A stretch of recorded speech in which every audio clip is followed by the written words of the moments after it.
The distress signal came through at 3 in the morning, ship time. Captain Daniel Cole was already awake, staring out the observation window at the endless black when the alarm pulled him to the bridge. "What do we have?" he asked, sliding into his command chair. Lieutenant Maria Santos looked up from her console, her dark eyes reflecting the blue glow of the screens. "Unknown vessel, sir. About 2 hours away at full speed. The signal is weak, but it's definitely a distress call." Daniel rubbed his jaw, feeling the stubble there. They were far from home, operating in a region of space that humans had barely explored. Anything could be waiting for them out there. Pirates, hostile aliens, a trap. But the distress call kept repeating. Someone was dying out there in the dark. "Set a course," Daniel said, "and wake up the security team." The ship was called the Starbound Horizon, and it was one of Earth's newer exploration vessels. Not a warship, but not helpless either. The crew of 62 had been together for almost 2 years now, mapping new systems and making contact with alien species. They had seen wonders and horrors in equal measure. When they reached the source of the signal, they found a ship unlike anything in their records. It was beautiful, shaped like a silver leaf with delicate curves and glowing blue lines running across its surface. But it was also broken. Holes had been torn through the hull, and debris floated around it like scattered tears. "Life signs?" Daniel asked. "One," Maria said quietly. "Just one. Very weak." Daniel stood up. "Sergeant Murray, you're with me. Maria, you have the bridge." Kevin Murray was a big man with a shaved head and careful eyes. He had been a soldier before joining the exploration course, and he still moved like one. He met Daniel at the airlock with 2 other security officers, all of them armed. "Could be a trap," Kevin said. "Could be," Daniel agreed.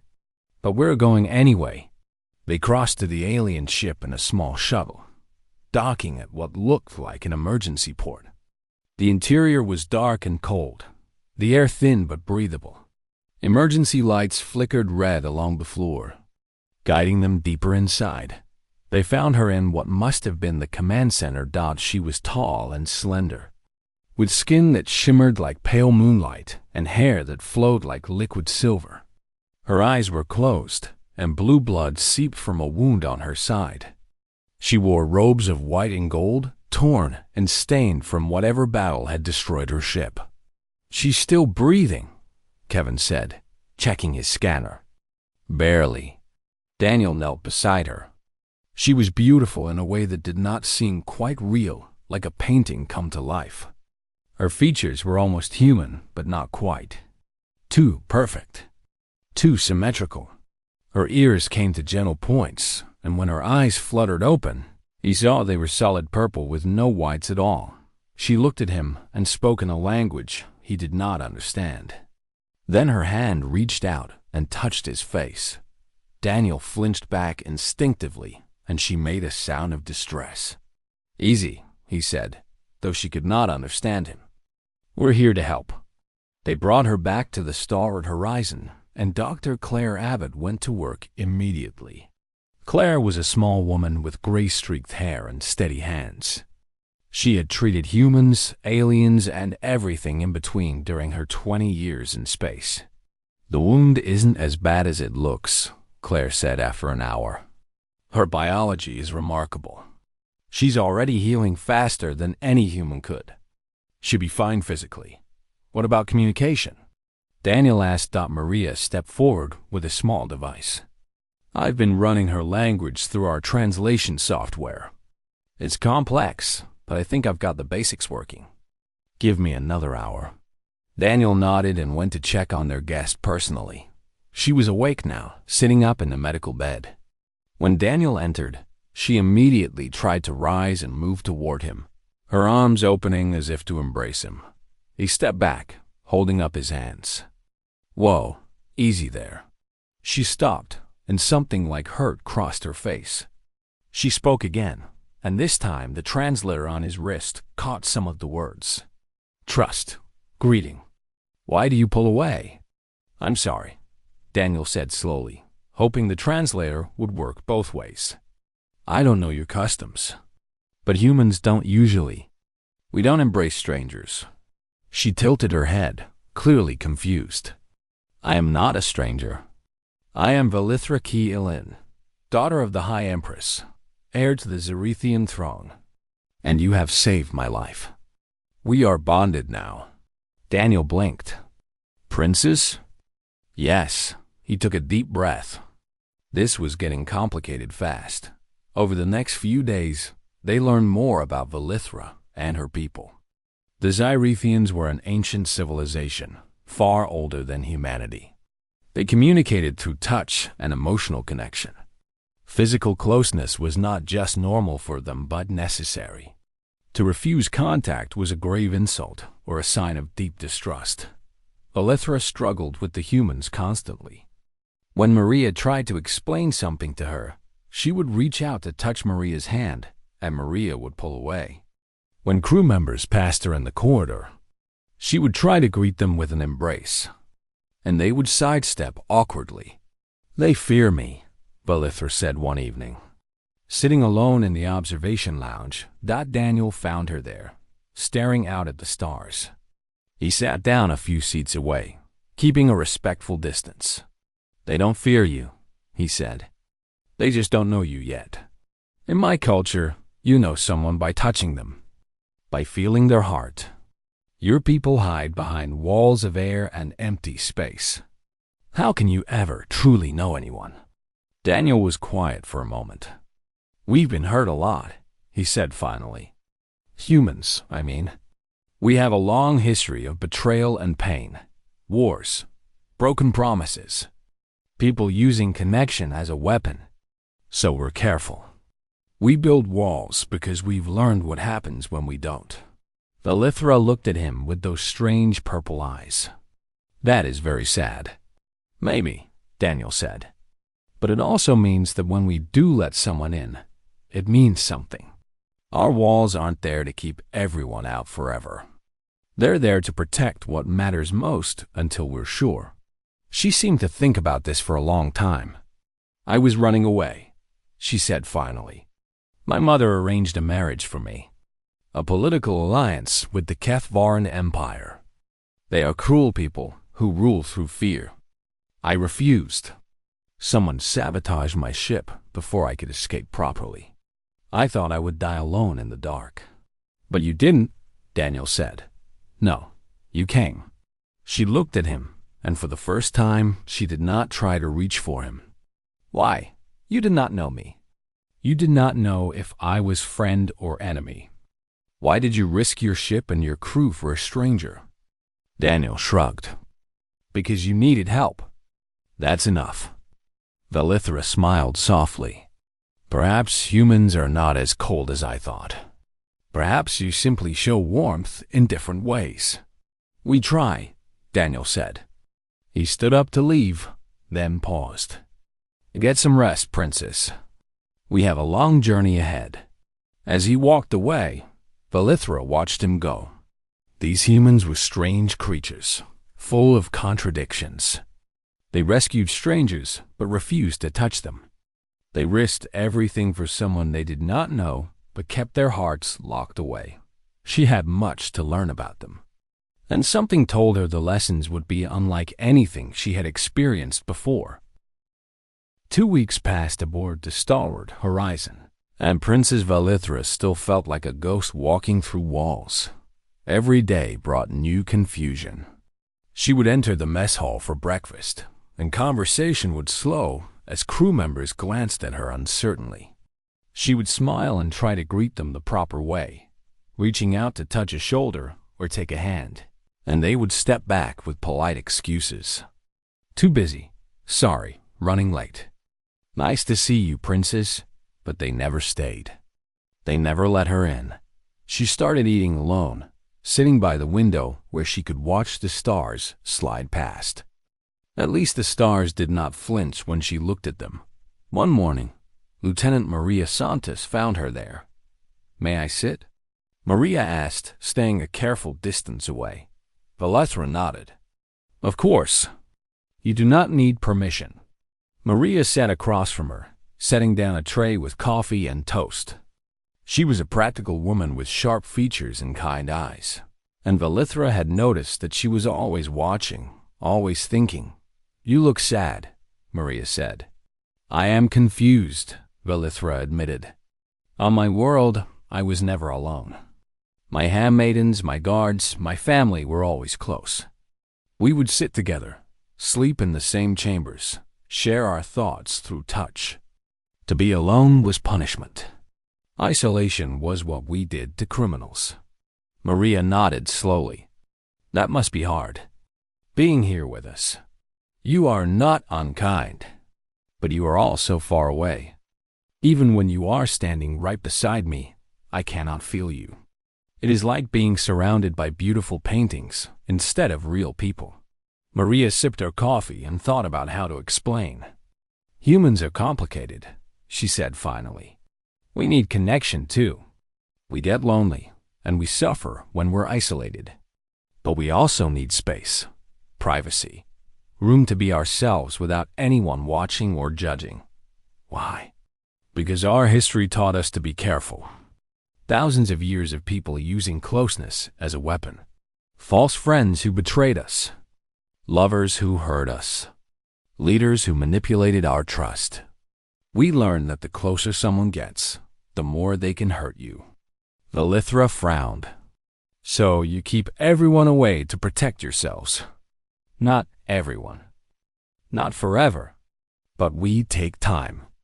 We watch. We test. And when we finally do let someone close, it means we have chosen them. It means they have earned a place in our hearts." "Earned," Valithra repeated. "Trust is something you earn, not something you share freely." "Yes, for humans, trust given too quickly is trust that can be easily broken. Trust that is earned slowly is trust that lasts." Valithra looked down at her hands. On her world, trust was given like air, freely and without thought. The idea that it could be a precious thing, something rare and valuable, was strange to her. But she was beginning to understand. That afternoon, she walked through the ship with new eyes. She watched how the crew interacted with each other, the little jokes they shared, the nods of acknowledgement as they passed in corridors, the way they stood side by side during work, not touching but clearly together. She noticed Sergeant Kevin Murray in the cargo bay, running inventory checks. He was the one who had seemed most suspicious of her from the start. His eyes always followed her movements, and he kept his hand near his weapon whenever she was close.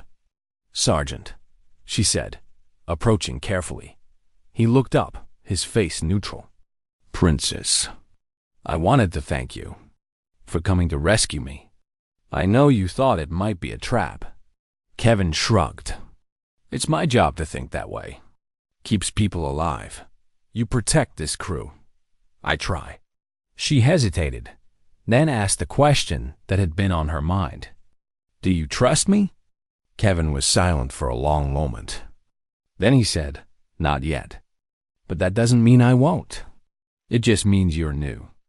Everyone starts at the same place with me. What matters is where they end up. And how do they earn your trust? By their actions. By what they do when things get hard. Words are easy. Actions are truth." Valithra nodded slowly. It was not the answer she wanted, but it was an honest one. 3 days later, she got her chance to show her actions. The ship was passing through an asteroid field when something went wrong in engineering. A power conduit exploded, and fire erupted in the lower decks. Alarms screamed through the corridors as crew members rushed to contain the damage. Valithra was nearby when it happened. She heard the explosion and felt the ship shake beneath her feet. Without thinking, she ran toward the danger instead of away from it. She found 2 crew members trapped behind a wall of flames. A young man named Eric and a woman named Lisa. The heat was intense, and the smoke was filling the corridor fast. They were coughing, struggling to breathe. Valithra did not hesitate. Her people had certain abilities that humans lacked, and one of them was resistance to heat. Her skin could withstand temperatures that would burn human flesh. She moved through the flames, feeling them lick against her skin like warm water, and reached the trapped crew members. "Take my hands," she said. They stared at her in shock, but there was no time to argue. She grabbed them both and pulled them through the fire, shielding them with her body as best she could. They burst out the other side just as the emergency systems activated and flooded the corridor with fire-suppressing foam. Kevin Murray arrived moments later with a response team. He stopped when he saw Valithra standing there, her robe singed but her skin unharmed, with Eric and Lisa gasping but alive beside her. "What happened?" Kevin demanded. "She saved us," Eric said, still coughing. "She walked through the fire like it was nothing." Kevin looked at Valithra with new eyes. Something shifted in his expression. Not trust, not yet, but the beginning of respect. "Good work, Princess," he said quietly. That evening, Daniel Cole found Valithra in the observation lounge again. She was staring out at the stars, but she did not look sad this time. She looked thoughtful. "I heard what you did today," he said, sitting down nearby. "I did what anyone would do." "No, you risked yourself for people who have been keeping you at arm's length for weeks. You could have stayed safe. No one would have blamed you." Valithra turned to look at him. "On my world, we say that you can know someone's heart by how they treat those who have given them nothing. Your crew has not trusted me. They have not embraced me. But they are still people. They still matter. I did not save them to earn their trust. I saved them because they needed help." Daniel smiled slightly. "That's exactly what I said when you asked why we rescued you. I know. I have been thinking about it ever since." They sat in comfortable silence for a while, watching the stars. Then Valithra asked the question she had been holding inside for days. "Captain Cole, why don't you embrace me?" Daniel was quiet. He had been expecting this question, but it still felt heavy. "It's not that I don't want to," he said carefully. "It's that for humans, physical closeness means something very specific. It's not just a greeting or a sign of trust. It's a promise. When we hold someone, we're saying that we care about them, that we'll protect them, that we're letting them past our walls. And you cannot make that promise to me? Not yet. Not because you've done anything wrong, but because I barely know you. And in my experience, promises made too quickly are promises that can break you when they fall apart." Valithra nodded slowly. "Your species carries so much pain. Every one of you walks around with wounds I cannot see. We do, but we also carry hope. The belief that someday we'll find people worthy of our trust. And when we do, we hold on to them with everything we have." She looked at him for a long moment. "I think I am beginning to understand humans, Daniel Cole. You are not cold. You are careful. And your restraint is not weakness. It is strength." Daniel stood up to leave. At the door, he paused and looked back. "You did good today, Valithra." The crew noticed. That's how it starts. One action at a time. One moment of trust at a time.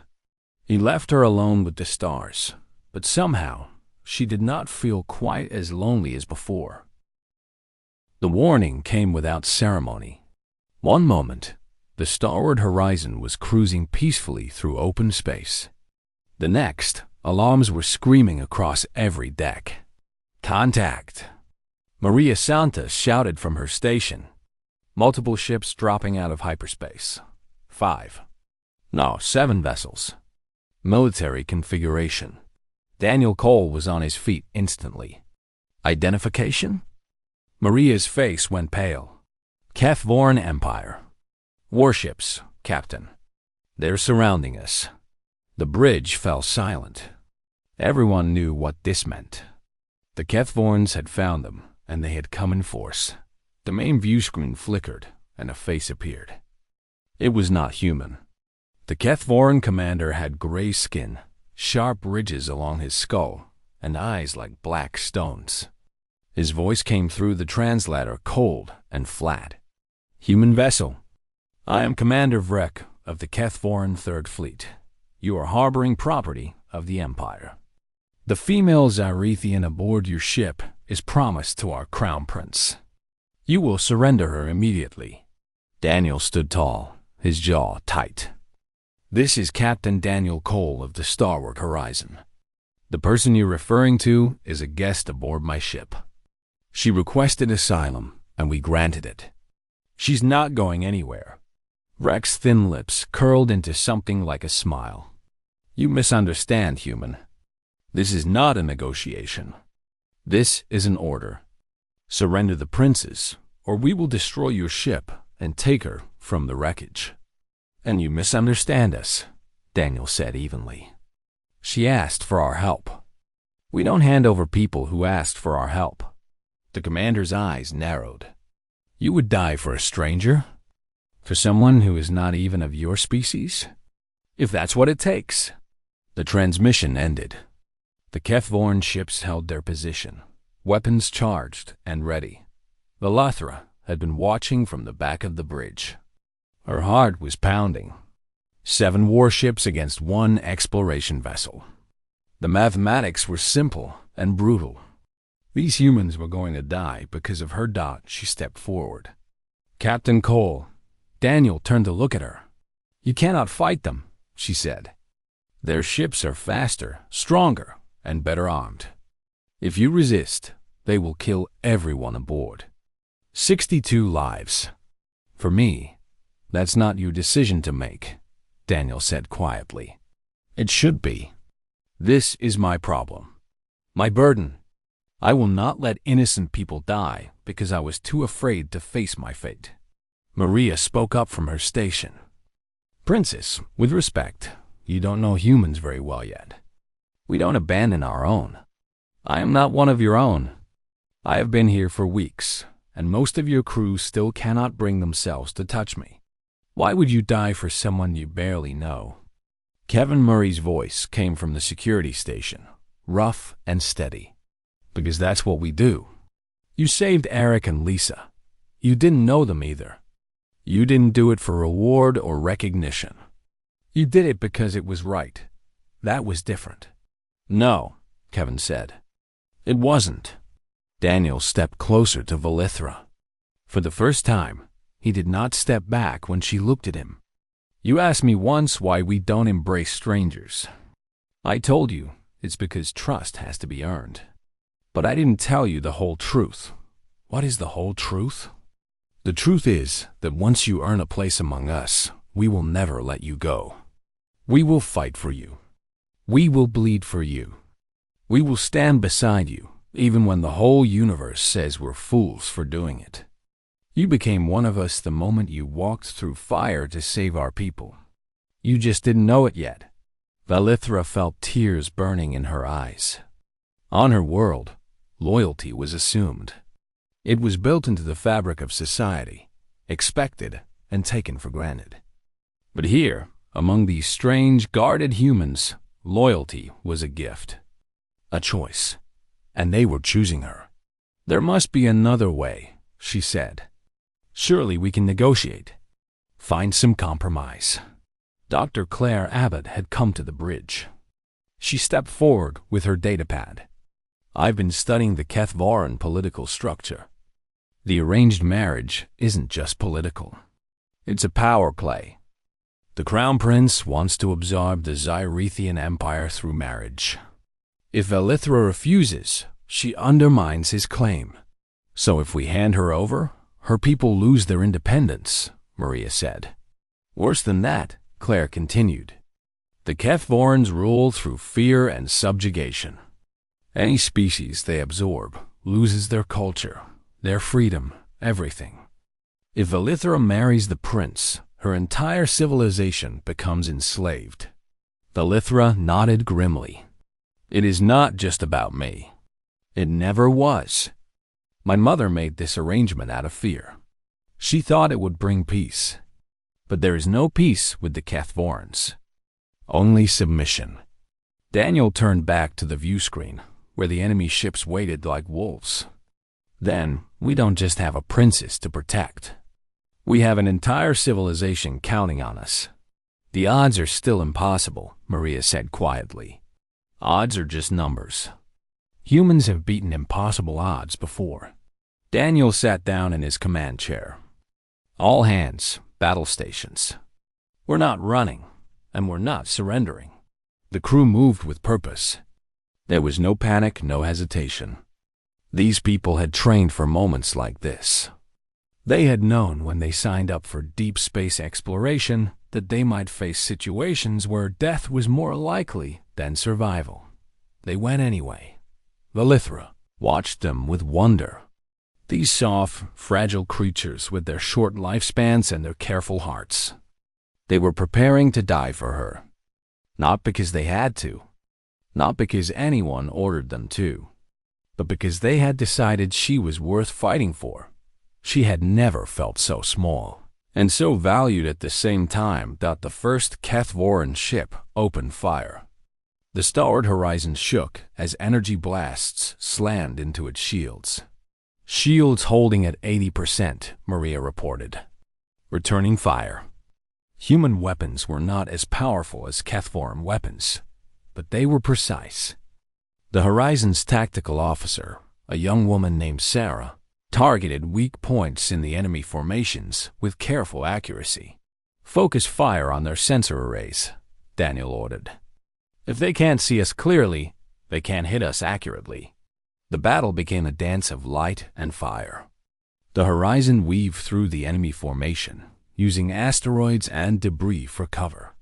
The Cathvorans had overwhelming force, but they were not used to opponents who fought dirty. They're coordinating poorly, Kevin observed.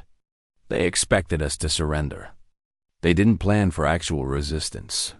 Then let's keep surprising them, Daniel said. The minutes stretched into an hour. The Horizon took damage. Systems failed.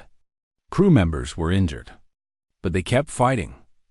Valethra found herself at the medical station, helping Claire treat the wounded. She did not have medical training, but she could hold bandages and comfort the scared and the hurting. One by one, crew members looked at her with gratitude instead of uncertainty. "Thank you." "Princess," one of them whispered as she wrapped his burned arm. "Call me Valithra," she said softly. The battle raged on. 2 Cathvoran ships had been disabled, but the remaining 5 were closing in. The Horizon's shields were failing. The end was coming. Then Maria's console lit up with new signals. "Captain!" New contacts emerging from hyperspace. Daniel's heart sank. More Cathvorans. It was over, but Maria's face broke into a grin. "It's not them. It's the 7th Fleet, the Constellation and her battle group." On the view screen, human warships appeared like angels of fire and steel. The USS Constellation, a massive carrier, led a formation of destroyers and cruisers. They had received the Horizon's distress signal hours ago and had pushed their engines beyond safe limits to arrive in time. Cathvoran vessels. "This is Admiral Patricia Hayes of the Earth Defense Fleet. You are engaging a protected human vessel. Stand down immediately or face the consequences." Commander Vrek's face appeared on the screen again, his expression twisted with fury. "This is not your concern, humans. The princess belongs to the Empire." Admiral Hayes smiled coldly.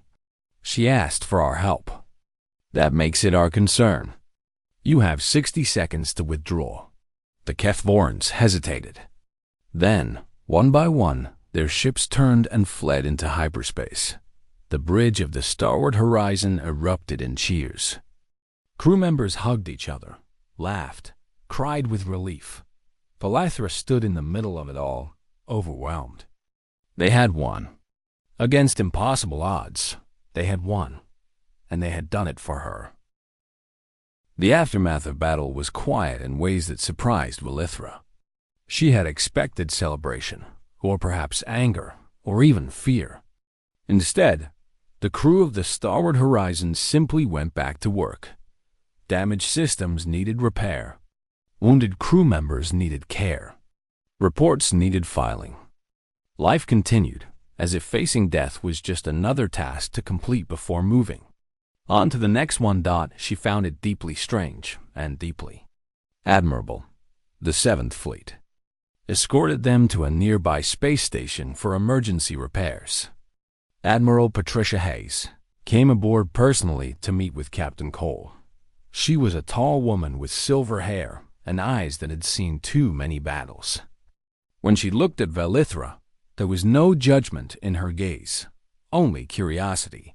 "So you're the princess everyone's fighting over," Hayes said. Velithra bowed her head respectfully. "I am grateful beyond words for your intervention, Admiral. Your fleet saved many lives today. They saved their own people. You just happened to be among them." Hayes turned to Daniel. "Good work out there, Captain. That was some impressive flying against impossible odds." "We had motivation," Daniel said simply. Hayes nodded. "I've received communications from the Kethvoran Empire. They're demanding we hand over the princess or face diplomatic consequences. I've also received messages from the Zyrethian Empire. They're complicated. What do they want?" Velithra asked. "Your mother has officially declared you exiled for breaking the marriage agreement. She says she cannot protect you anymore. But several factions within your government have reached out secretly. They support your decision and want you to return and lead a resistance against the arranged merger." Velithra closed her eyes. She had expected this. Her mother was a practical woman who put the survival of their people above everything else, including her own daughter. The exile was political theater, a way to distance the throne from Velithra's rebellion while still keeping options open. "What happens now?" she asked quietly. "That's your choice," Hayes said. "Earth can offer you political asylum. You would be protected, but you would also be far from your people. Or you can try to go home and fight for your throne. But that path is dangerous, and we cannot guarantee your safety if you choose it." "There is a third option," Daniel said. Everyone looked at him. "She stays with us. The Horizon. We continue our mission of exploration and diplomacy, but we also serve as neutral ground. A place where Zyrethian loyalists can contact her without drawing attention. A mobile embassy of sorts." Admiral Hayes raised an eyebrow. "That's unconventional. So is everything about this situation?" The Admiral considered it, then nodded slowly. "I'll make it official.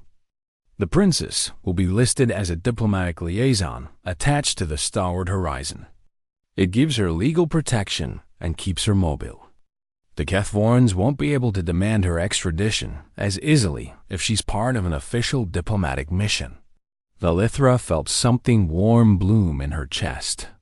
These humans barely knew her, and yet they kept finding ways to protect her, to include her, to make space for her in their world.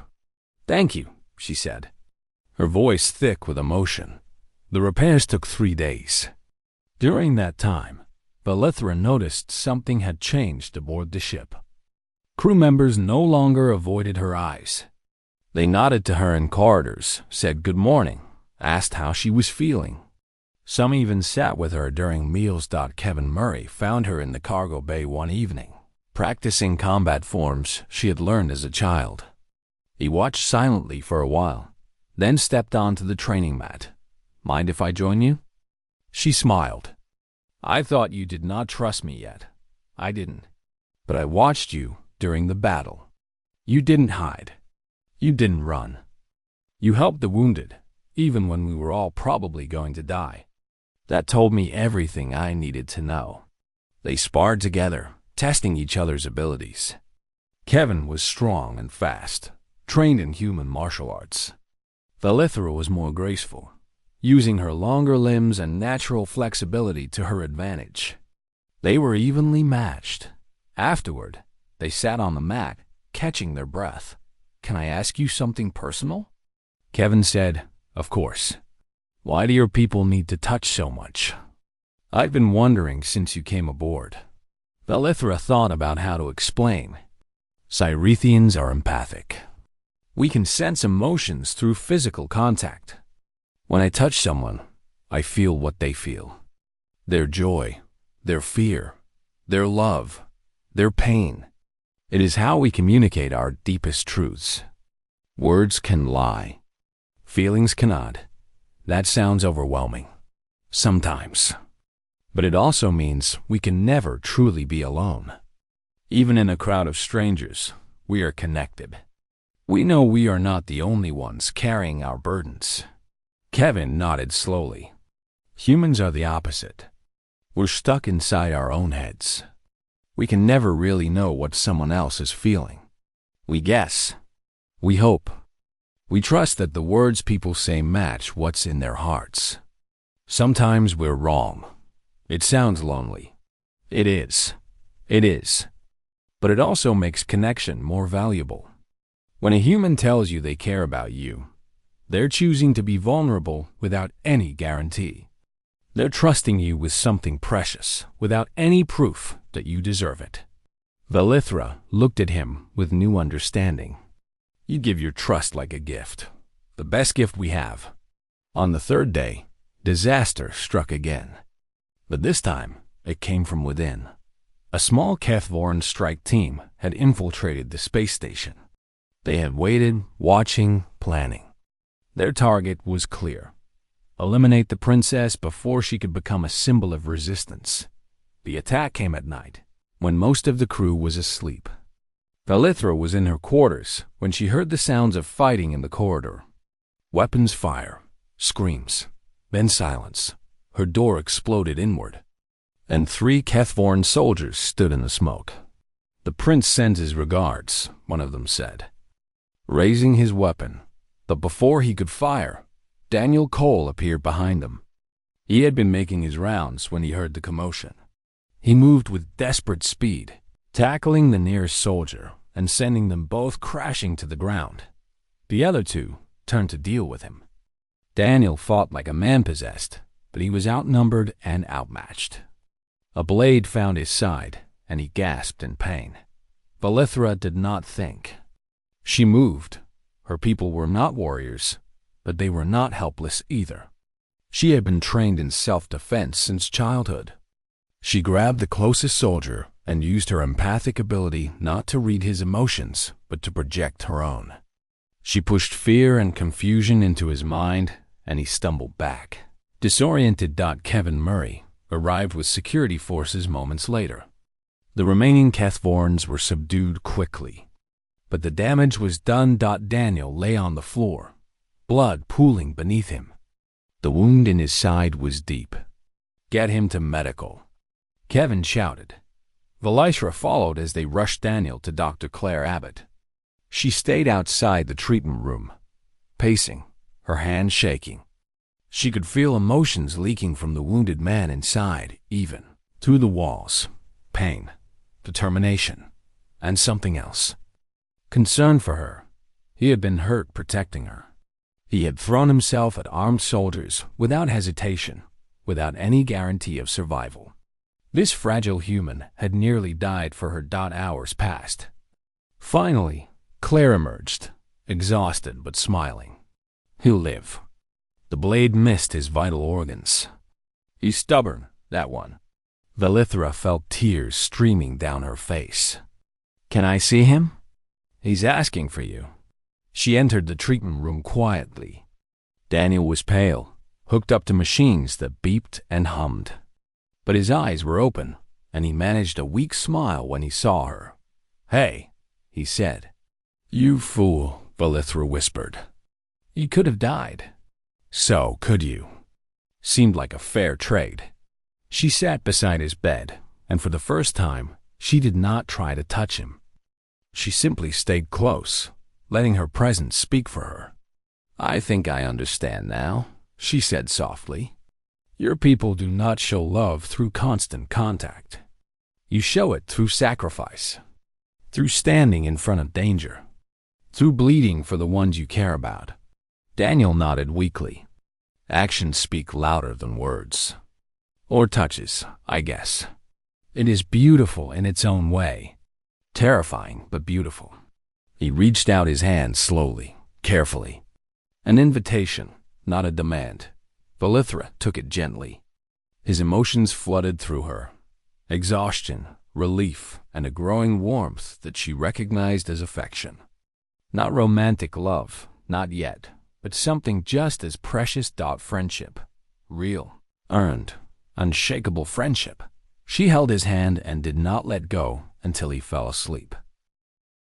3 months had passed since Valithra first woke up in the medical bay of the starward horizon. 3 months of learning, growing, and discovering what it truly meant to be human. She was not human, of course. She would never be human.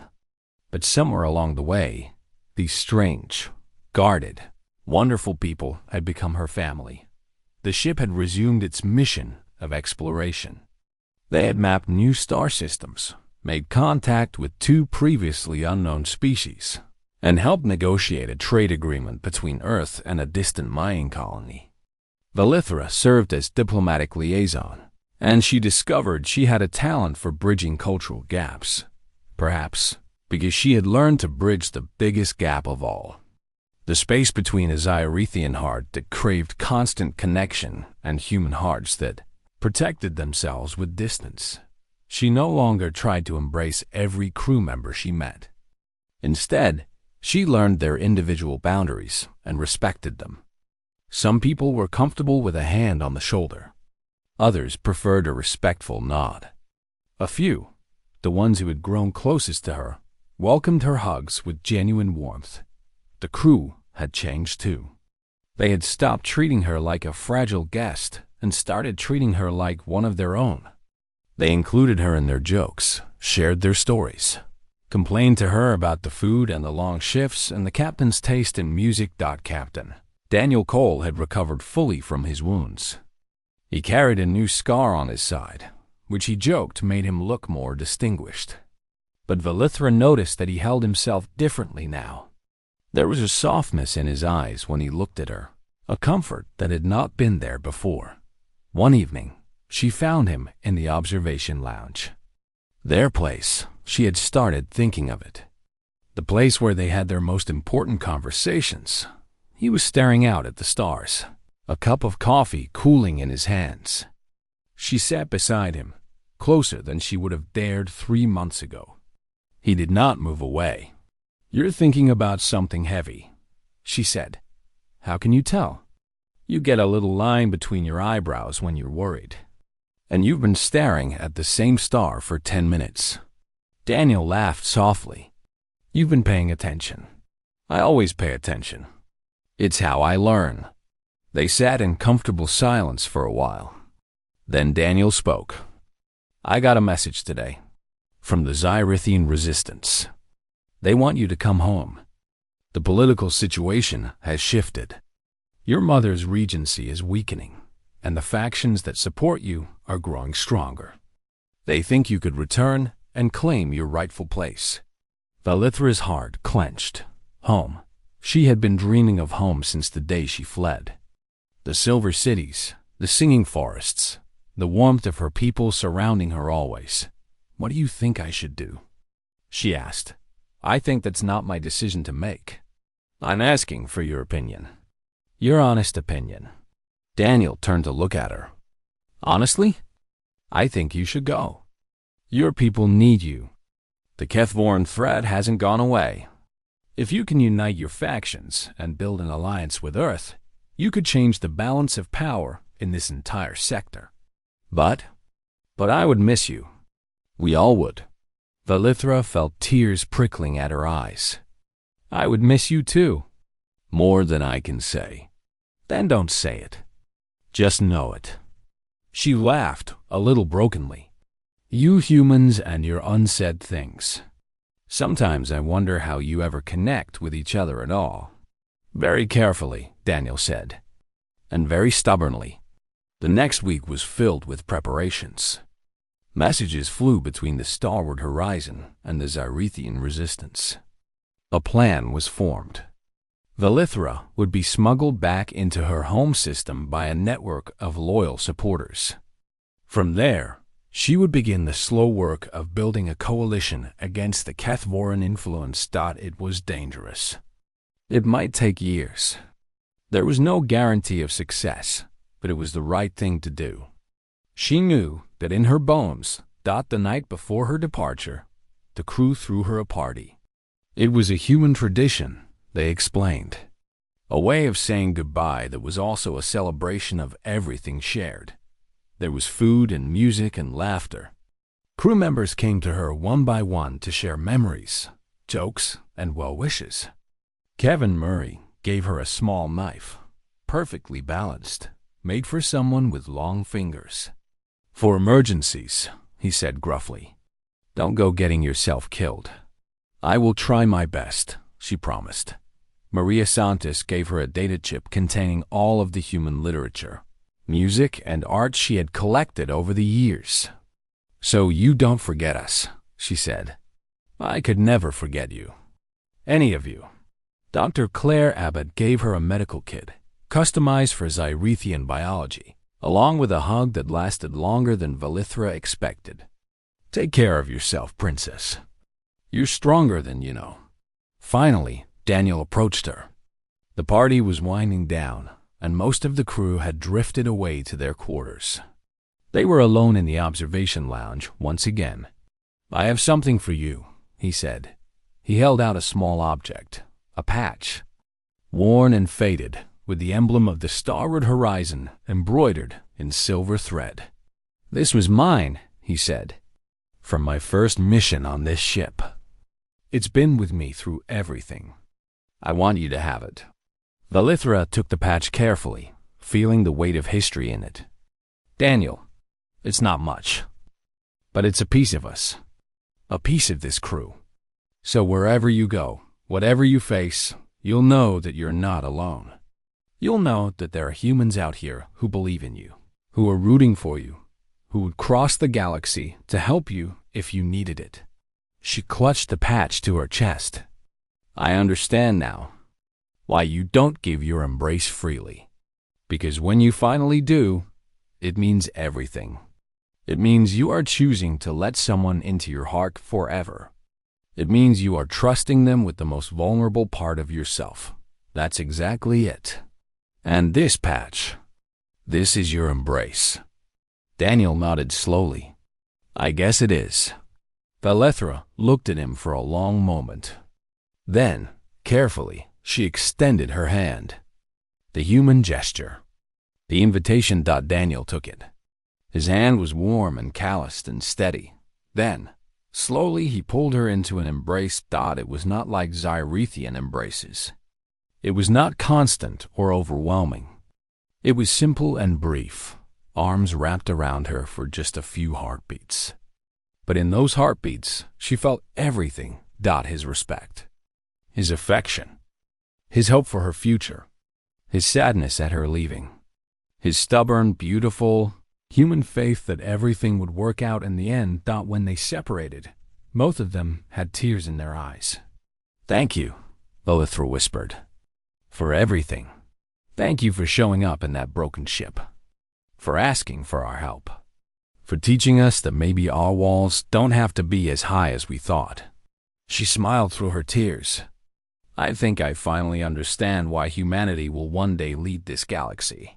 "Oh? And why is that?" "Because you do not conquer hearts. You earn them, one action at a time, one sacrifice at a time, one small, precious embrace at a time. And once you have earned a heart, you never let it go." Daniel smiled. "That's the nicest thing anyone's ever said about us." The next morning, Valithra boarded the small transport that would take her home. The entire crew gathered in the docking bay to see her off. She walked past them slowly, touching hands, nodding to faces, saying silent goodbyes. At the airlock, she turned back one last time. She saw Kevin Murray, standing tall and proud. Maria Santos, wiping her eyes. Claire Abbott, smiling warmly. And Daniel Cole, at the front, his hand raised in farewell. She raised her own hand in return. Then she pressed the Starward Horizon patch against her heart. "I will come back," she said, "when the fight is over. When my people are free, I will find you again." "We'll be waiting," Daniel said. She stepped through the airlock, and the door closed behind her. The transport pulled away from the ship, and she watched through the window as the Starward Horizon grew smaller and smaller, but it never disappeared. Not really. She carried it with her in the patch against her chest and the memories in her heart. She was going home to fight a war. She was going to face enemies and challenges and dangers she could barely imagine. But she was not afraid, because somewhere out there, among the stars, there were humans who loved her. Humans who had taught her that trust was a gift, that loyalty was a choice, and that the greatest embrace was not the one given freely, but the one earned through patience, sacrifice, and time. Valithra Keelan, Princess of the Xyrithian Empire, smiled as her home star appeared in the distance. She was ready.